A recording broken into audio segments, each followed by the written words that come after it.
Hello friends, welcome to my channel. I am Poonam Dua from M and education academy of literature. और आज हम cover करने जा रहे हैं ब्लॉक 4 MEG 04 इग्नू स्टूडेंट्स के लिए, which is a very important topic. हम इसकी डेफिनेशन में नहीं जाएंगे क्योंकि इसकी डेफिनेशन और इसकी बहुत सारी डिटेल्स मैं अपने बाकी 3-4 वीडियोज़ में ऑलरेडी कवर कर चुकी हूँ। If you want the link please mention in comments. तो आज हम शुरुआत करेंगे इसके मेथड से। तो फर्स्ट मेथड जिसके लिए हम आज जा रहे हैं दैट इज़ कंपाउंडिंग। कंपाउंडिंग का डिक्शनरी मीनिंग ही होता है कि किसी चीज़ को जोड़ देना। जैसे कि आप ये वर्ड देखिए, रेल रोड। तो रेल रोड मिलकर बना है रेल प्लस रोड से। दोनों ही नाउन थे, दोनों नाउन्स ने मिलकर एक थर्ड नाउन बना दिया, दैट इज़ रेल रोड। इसी तरीके से we can see the word weekend. तो वीक प्लस एंड, तो इट बिकम्स वीकेंड। तो hence we can think of some other examples also, जैसे कि फ्लावर पॉट है, फ्लावर प्लस पॉट से मिलकर बनता है। लीप ईयर है, लीप प्लस ईयर से मिलकर बनता है। अगला मेथड है बैक फॉर्मेशन। तो बैक फॉर्मेशन वर्ड का डिक्शनरी मीनिंग ही है कि किसी चीज़ के बैक पर जाना।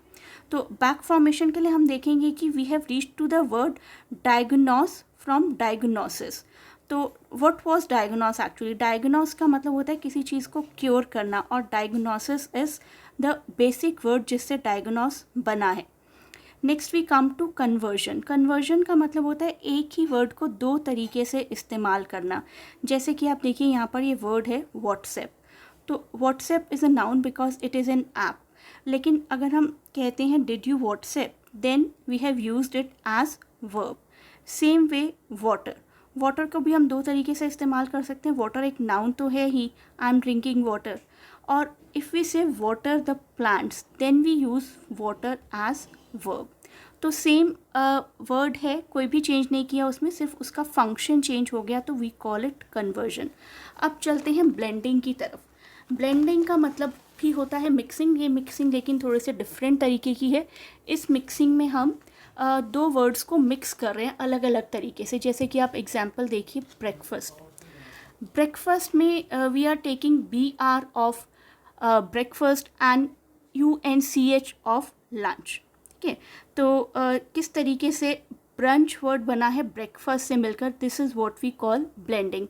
और भी कई तरीके के एग्जाम्पल्स हो सकते हैं, जैसे कि स्मॉग वर्ड है, स्मोक और फॉग से मिलकर बनता है। आजकल एक वर्ड बहुत फेमस है, दैट इज़ रोमांटिक कॉमेडी से बना हुआ वर्ड रोम कॉम। तो वो इसी कैटेगरी का वर्ड है। Next comes authors contribution. कई बार कुछ ऑथर्स हैं जो अपने स्पेशल कंट्रीब्यूशंस देते हैं, कुछ नए नए वर्ड्स को ईजाद करते हैं, डिस्कवर करते हैं। जैसे कि शेक्सपियर का दिया हुआ बहुत ही फेमस वर्ड है असैसिनेशन, और मिल्टन का दिया हुआ बहुत ही फेमस है पेंडेमोनियम, जो कि उन्होंने पैराडाइज लॉस्ट अपने मोस्ट फेमस एपिक में दिया था।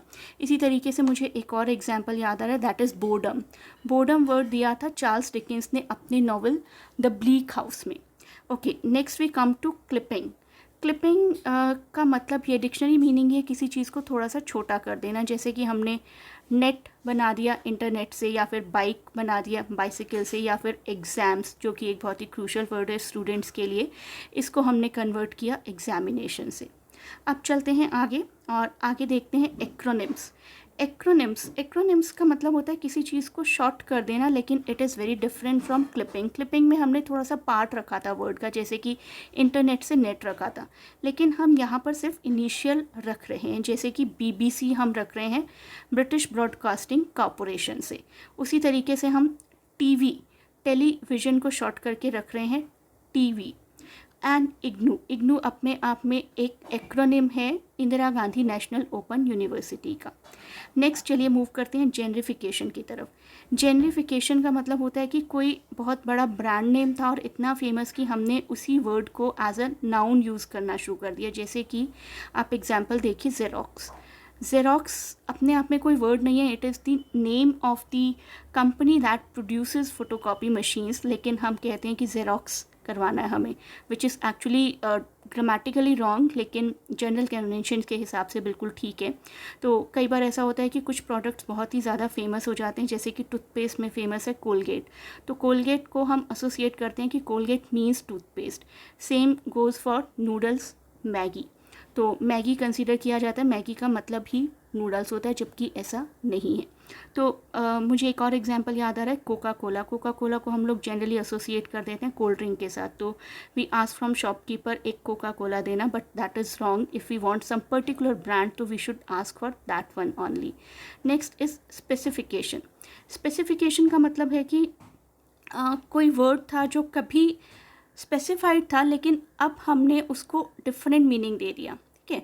जैसे कि पिजन वर्ड है। पिजन वर्ड पहले यूज़ हुआ करता था सभी बर्ड्स के लिए, लेकिन हमने इसको और स्पेसिफाई कर दिया and we refer it to a particular breed now. Pigeon से आपको जो भी क्रीचर दिमाग में आ रहा है, yes we are talking about that only. And same goes for deer. Deer का मतलब भी पुराने टाइम में हुआ करता था सिर्फ एक एनिमल, कोई भी एनिमल जिसके लिए डियर वर्ड यूज़ कर दिया जाता था in older English, but now it is the term is more specified. दो और तरीके के मेथड्स हैं, डेरिवेशनल एंड इन्फ्लेक्शनल, लेकिन इनको मैं ऑलरेडी अपने वीडियोस में बहुत डिटेल में कवर कर चुकी हूँ, तो I will not go for this in this video. So I hope you like the video, and please write your valuable feedbacks in comments, and please share and subscribe the channel as well.